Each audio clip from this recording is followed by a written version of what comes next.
públicos, más bien recortes, y hay la disyuntiva si es necesario recortar el gasto público, ir por el lado de la austeridad fiscal y recuperar las confianzas, o buscar la manera como extender y seguir impulsando la economía con mayores estímulos fiscales para recuperar la confianza.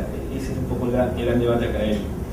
Y por el lado de la política monetaria, el último discurso de la FED de septiembre, sí, lo notamos bastante pesimista, y un poco con las tasas de interés de alrededor de 0.25 en el caso de la tasa de corto plazo, las LIBOR de 1 y 3 meses en niveles cercanos a 0.20, 0.10, y la tasa de bono de Estados Unidos de 10 años por debajo de 2% o alrededor de esos niveles, incluso hasta 1.60 o 2.70 fue uno de los lows. En realidad nos está dando una señal muy clara de que toda la curva de tasas de interés está muy plana, muy baja, y que no está reflejándose eso en estímulos para la inversión y para la recuperación del crédito. Toda la inyección de liquidez está yendo principalmente a la reserva de los bancos, y estos la canalizan a través de los mercados y los activos financieros. La solución, sí, pues la solución es dolorosa, y esa es por la que atravesó gran parte de América Latina en los 90, involucra una recesión. En un reciente discurso, ya incluso Nouriel Roubini hablaba de que ya el mundo está en recesión. La palabra recesión la tenemos que dimensionar y entender de la siguiente manera. De todos los términos económicos es uno de los que más interpretaciones distintas tiene. Para los países desarrollados muchas veces hablar de un crecimiento por debajo del PBI potencial ya es estar en una brecha recesiva, y es interpretado como recesión, y es un poco como lo ven en Estados Unidos también. Un crecimiento del PBI menor de 3% ya es recesión, no tiene que ser negativo necesariamente. Se espera que Estados Unidos, proyecciones de analistas, están apuntando en crecimientos cercanos al 1%, recesión, bajo esa interpretación. Si nos acogemos al manual de cuentas nacionales del Fondo Monetario Internacional, se considera recesión cuando un país tiene 2 trimestres consecutivos de PBI negativo. Esta es una interpretación ya mucho más técnica, digamos, más cuantitativa, y evidentemente bajo esa interpretación aún Estados Unidos no lo está. Pero otra de las interpretaciones es de la NBIR, que es la Asociación de Economistas de Estados Unidos, que cada vez tiene más peso en la comunidad académica mundial, y que nos dice de que por lo menos 5 variables deben tener una trayectoria descendente, que son, deben producirse caídas del Producto Bruto, caídas del ingreso, del empleo, de la producción industrial y de las ventas retail, de las ventas minoristas. Cuando estos 5 indicadores están en descenso, ya se puede hablar de un término de recesión, y es más la interpretación que está tomando más el mundo, ¿no? Que vemos que la mayoría de indicadores van en todo caso hacia una recesión. El gráfico inferior muestra el crecimiento de Estados Unidos y la tendencia va un poco en ese sentido, ¿no? En el corto plazo vemos temas del mercado laboral sumamente complicados, no solamente en términos de alto desempleo, ojo, sino creo que la situación se agrava porque se combina con una alta duración de desempleo. Es decir, la duración de desempleo, comparando con crisis anteriores, es una de las más altas en términos de semanas que deberían esperar las personas para encontrar un trabajo. Entonces, más allá del alto nivel de desempleo, es la duración del desempleo también la que preocupa mucho, porque eso empieza a elevar la probabilidad de un aumento de la pobreza estructural, y ya no pasa de ser un desempleo cíclico, sino empieza a transformarse por una mayor duración en un problema de desempleo estructural. Una persona que hace 2, 3, 4 años no consigue empleo, que es más difícil que pueda colocarse, sobre todo porque la tecnología y la ciencia siguen avanzando, entonces va a necesitar una curva de aprendizaje para poder reincorporarse al mercado laboral. Signos débiles de recuperación, en realidad sí, muy débiles en la mayoría de indicadores de consumo, ventas e inversión, sobre todo porque vemos que el crédito no se reactiva, y los sistemas financieros aquí son claves para analizar la solución de la situación de una economía, porque son como el corazón de la misma. Una economía no puede salir adelante si no tiene un sistema financiero que acompañe esa salida. Lo recordarán ustedes por el mecanismo ahorro-inversión, quien lleva a la práctica este mecanismo es justamente el sistema financiero, y es algo que nos preocupa bastante también en Europa, porque vemos que los sistemas financieros europeos se están debilitando de manera importante. El mercado inmobiliario, después de la crisis de la burbuja inmobiliaria en Estados Unidos, sigue aún en crisis a pesar de todo este tiempo. No se ha logrado recuperar la confianza, los precios de las viviendas continúan descendiendo y en general lo que les comentaba, el riesgo de generar pobreza estructural. La pregunta es, ¿existe visión, capacidad y voluntad política para solucionar el problema? Estados Unidos insiste en los paliativos de estímulos, pero esta situación se complica sobre todo porque entramos en un año 2012 en el cual es un año electoral. Y en año electoral usualmente es muy difícil tomar decisiones políticas importantes. Entonces, bajo esa premisa, deberíamos esperar el próximo gobierno que tome las medidas importantes, y eso es 2013, mientras las toma, y 2014 mientras tienen efecto.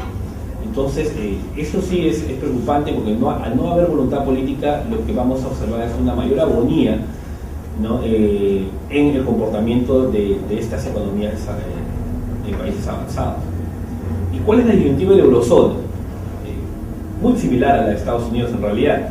Hoy en día son las expectativas las que dominan el mercado, muy poca gente ya está viendo indicadores, los indicadores siguen siendo bastante malos. Si bien es cierto, se observa mayor presión de los mercados y de analistas y la población también, para que los gobiernos actúen, las actitudes de la mayoría de autoridades no están generando la confianza que necesita la economía para que la inversión se reactive y para que los mercados acompañen ese comportamiento. Entonces, pasa necesariamente por un problema en el cual no se observa una generación de confianza. Básicamente son dos los grandes requisitos para recuperar confianza. Uno, solucionar o tomar medidas para solucionar los desequilibrios fiscales y monetarios, y dos, un buen plan social creíble que acompañe esas salidas. Esas son las dos características que generalmente han tenido los países que han pasado por severos desequilibrios y han buscado recuperar la confianza.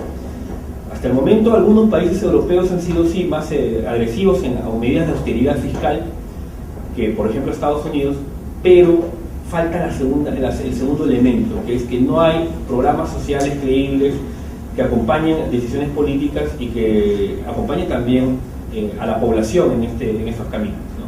Entonces vemos a la política económica en general europea con poco espacio para poder operar. Los altos niveles de deuda no dejan espacio para mayores gastos y están llevando a los gobiernos a implementar aumentos de impuestos. Por ejemplo, la Unión Europea ha propuesto un impuesto a las transacciones financieras a partir del año 2014 de 0,1, esperando 1%, con lo cual algunos cálculos realizados apuntan a que podría obtenerse una recaudación cercana a los 57.000 millones de dólares. Si bien es una propuesta interesante que podría aliviar parte de la situación fiscal de la eurozona, no vemos a todos los países, o no vemos un consenso en general en la comunidad financiera europea por llevar a cabo, implementar este tipo de medidas. Inglaterra, por ejemplo, es uno de los principales opositores, pues considera que el impuesto debe ser global y no solamente aplicado a los mercados europeos, ¿no? Pero en todo caso, este tipo de medidas es probable que sigamos viéndola en el futuro, medidas que busquen elevar impuestos. Algo parecido también viene sucediendo en el caso de Estados Unidos con los impuestos a los millonarios. Por el lado de la política monetaria, en realidad lo que hay son iniciativas. Estas iniciativas generan expectativas, pero no se observa el convencimiento de llevarlas a cabo nuevamente.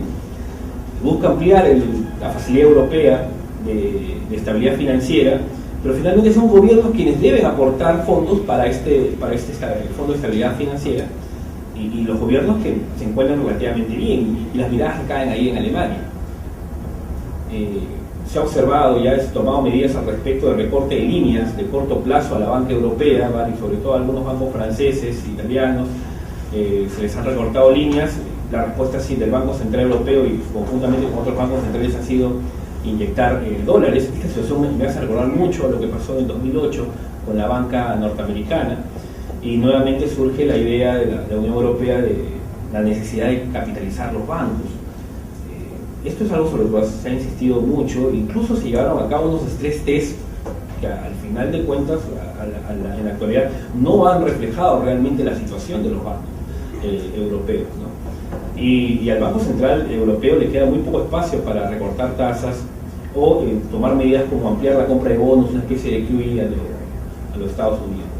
En medio de eso, el país que hoy en día concentra más la atención, no solamente por lo que viene sucediendo como plan piloto, sino por las consecuencias que podría traer un eventual default es Grecia, ¿no? Y Grecia se está encargando en los últimos días de prometer que sí va a realizar las reformas, le promete a Alemania, le promete a los organismos internacionales, le promete a todos, pero es que en general la solvencia de Grecia es la que está en jaque.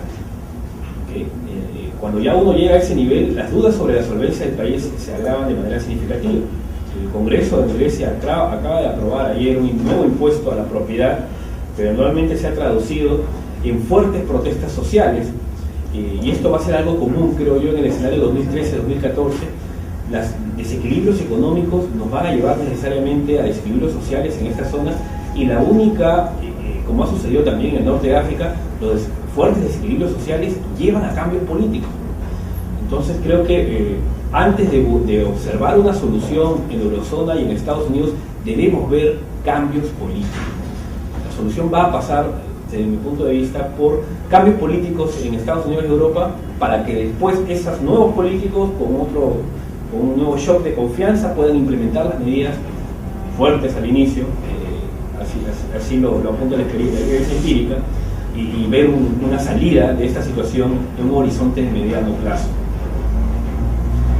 Nuevos paquetes de rescate, sí, necesarios, pero en duda principalmente por los condicionamientos que están poniendo aquellos países que pueden aportar los fondos, que es Alemania. En Alemania hay mucha oposición, el contribuyente alemán no se ve, evidentemente, se ve bastante inconforme con estar aportando dinero para rescatar países que no han hecho bien las cosas, o exigencias como las que propone Finlandia, por ejemplo, condicionamientos, ¿no? de poner como garantía los monumentos históricos griegos para darle cierta cantidad de dinero, ¿no? Están pidiendo poner en garantía el Partenón, por ejemplo. En general, ya una visión propiamente sobre Grecia, el tema nuevo recurrente es la desconfianza y el incumplimiento de los objetivos fiscales, nuevamente las medidas de austeridad, el posible default técnico. En realidad se observa por el lado de los políticos actuales en Grecia que no es que no quieran dejar de pagar, simplemente quieren reestructurar y renegociar la deuda, pero eso ya es interpretado por el mercado como una especie de default técnico.